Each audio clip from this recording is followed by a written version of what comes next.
Run Rabbit Run, the newest thriller from Australia, just came out on Netflix. See if it's worth your time. So, going through the good bits. In this movie, the sound quality and the sound choices are fantastic to set kind of an eerie tone like you want in a slow building horror movie. The acting as well from all the characters. There's not a lot of them in this movie. We mainly follow Sarah and we mainly follow Mia, mother and daughter. And then there is a few other characters sprinkled throughout, but all of the acting is done very well. The cinematography in this movie is very, very good. With it being in an Australian setting, you can kind of tell where you are. They have some big wide angle shots, and just everything looks good on camera. There wasn't really anything that was jarring or bad. Scenes that had darkness in it to kind of build up to something all seemed pretty good. They didn't have like too much darkness in those scenes. The pacing is kind of a negative in this movie. I won't get into spoilers yet, but the movie could have moved along a little bit quicker. It was an hour and 40 minutes, and it did feel like it was longer. And the overall story that is told in this movie, it seems like it's decent at times, but it kind of meanders along when you want it to kind of go at a little bit faster clip.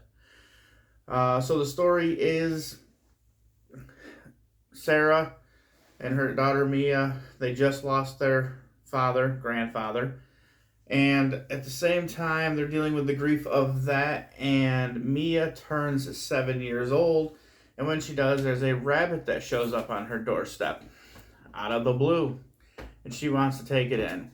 And rabbits generally mean rebirth in society. That's kind of how they're taken, and that's kind of the only point of rabbit in this. It is called Run Rabbit Run, and there is a lot of scenes that show this rabbit throughout the movie, just kind of here and there moving throughout the house, stuff like that. It doesn't seem to have like a real overall arc in the movie itself to have the rabbit in there that much, but it is to represent rebirth. So going forward, this story kind of travels along where Sarah's having a hard time dealing with like her father's death, and then Mia starts to act strange and act funny.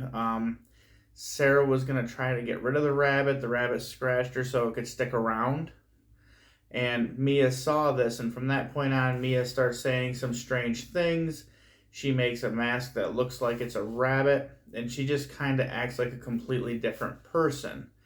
Eventually, and she does start asking about going to see somebody named Joan, and she's never met Joan, but she misses Joan.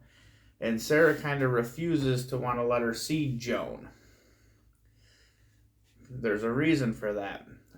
As it does go along, we do see that they do eventually go meet Joan, and Joan calls Mia Alice, and Alice is the sister of Sarah who went missing.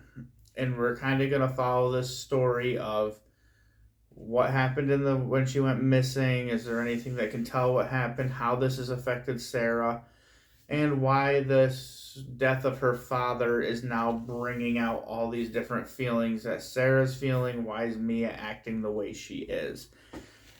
I know this probably sounds a little bit more exciting than what we ended up getting on film, because it is a good concept, but I can just stop there. Before I go further, I'll just say spoilers. So here's your warning. If you want to watch the movie, it is on Netflix. It is an hour 40. It's kind of like an average film. But I'll go through spoilers and I'll give it a rating at the end. So as we pick up where I was just saying, Sarah does end up going to see Joan because she keeps getting these phone calls from this nursing home. And they want to discuss with her what's going on with Joan, because there's things that they need to talk about. And when they go, Mia meets Joan for the first time, and Joan says, "Oh my God, you're back. I love you. I've missed you, Alice," and keeps calling her Alice. And Mia and Alice do have a very striking resemblance. They both have dark hair. They both have freckles. They both were 7 years old. Mia just turned 7, and Alice went missing at 7. So it's almost like Mia has this stuff put into her head where she keeps saying she's Alice. They go back to the old house where they grew up and on the land, and she's calling herself Alice. She's wearing Alice's clothes. She's playing with Alice's toys, even though nobody's touched anything there. And Mia does have moments where she's herself and then moments where she's Alice. And Sarah's having the hardest time ever dealing with this because she's having a hard time with the fact that her dad died. She's having a hard time of she really pushed out everything that's ever happened with Alice. This was a tragedy from when she was a kid. She doesn't like to talk about it. She doesn't act like it exists. She pretends almost as if nothing ever happened or Alice doesn't exist because that's what's easiest for her. But through this process, she now has to confront all of her fears and things that had kind of been buried down in deep from when she was a child of what happened with Alice. She even shows a rock which has a kind of like a plaque on it that says, Alice went missing, always loved, forever loved, never forgotten type thing, and shows this to Mia so Mia will stop saying that she's Alice. And things do intensify.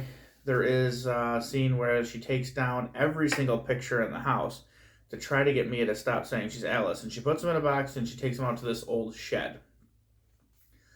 She then leaves the next day to go see her mom to say she's going to sell the house. And when she gets back, all of the pictures are back up on the wall and Mia is nowhere to be found. And she's running all over this property trying to find her. And eventually Mia does pop up behind her and does this little game where she covers her eyes and says, "Guess who?" And that's kind of like a fun game that they must have played back when Alice was around. And it's like Mia's playing this game with Alice. But as the story goes along, you kind of see the beats on where this one is going. And of course, spoiler on the ending, you find out that Sarah was playing hide and go seek and locked Alice in this cabinet in the shed. And when she unlocks it, Alice jumped on her, was mad, was choking her. Sarah smashed her in the head with a trap, chases her down, and when they're outside on like this ravine type thing, Alice screamed at the top of her lungs and Sarah pushed her over the edge. So as they were kids, she didn't want to get in trouble. She didn't tell anybody what happened, and she actually murdered her own sister. And now because of everything that's going up, you're going through this whole thing of seeing what happened. And due to the way that this all kind of comes about and towards the ending, it leaves you with the wondering of, was Mia actually acting this way?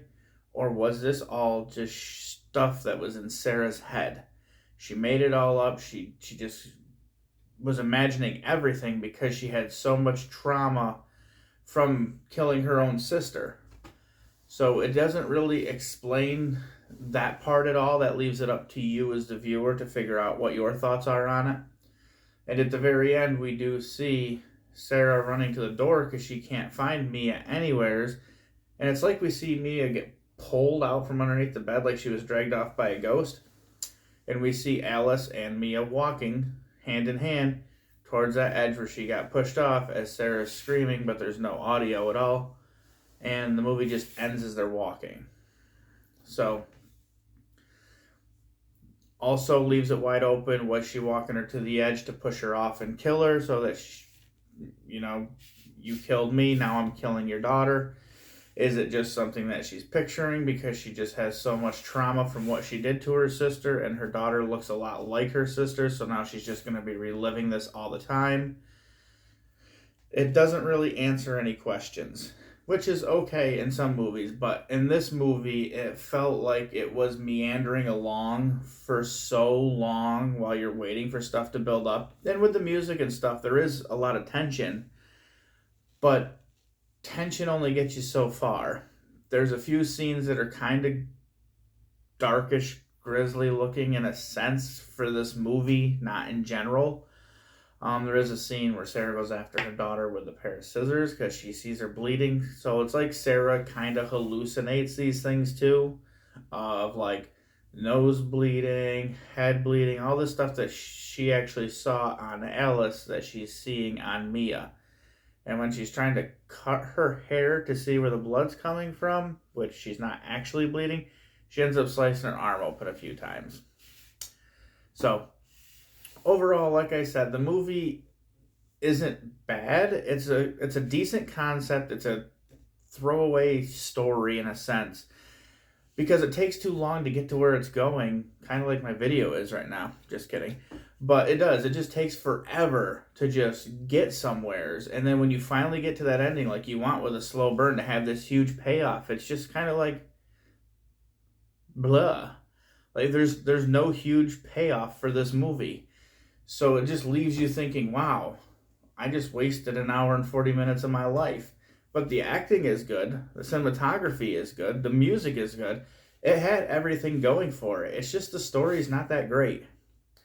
So my overall rating on this movie, I would say maybe like a 2 out of 5. It could have easily been a 3.5 or a 4 if the story had been better, or even a 3 if the ending had a payoff.